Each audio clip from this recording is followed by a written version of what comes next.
ہونٹوں سے ادا ہونے والے کتنے حروف ہیں اور کون کون سے ہیں؟ ہونٹوں سے ادا ہونے والے 4 حروف ہیں اور وہ یہ ہیں: با، فا، میم، واو۔ حروف لین کو کس طرح پڑھتے ہیں؟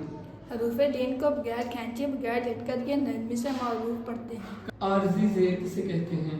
قرآن پاک میں بعض کلمات الف سے شروع ہوتے ہیں اور ان الف پر کوئی حرکت نہیں ہوتی۔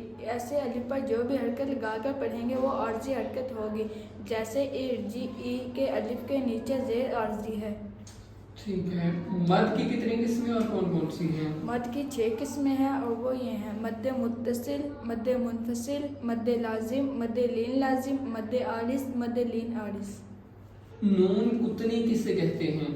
تنوین کے بعد حمزہ وصلی آ جائے تو وصل میں حمزہ وصلی کو گراتے ہوئے تنوین کے نون کو زیر دے کر ایک چھوٹا سا نون لکھ دیا جاتا ہے، جسے نون کتنی کہتے ہیں۔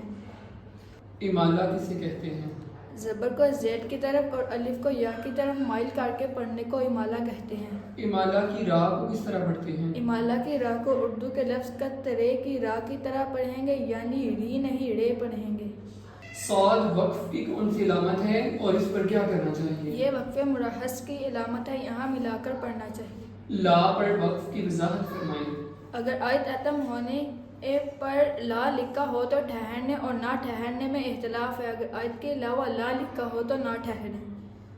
سبق یاد کرنے سے پہلے کون سی دعا پڑھنی چاہیے؟ سبق یاد کرنے سے پہلے اول و آخر درود شریف پڑھ کے یہ دعا پڑھنی چاہیے: اللہم افتح علینا حکمتک وانشر علینا حکمتک یا ذا الجلال والاکرام۔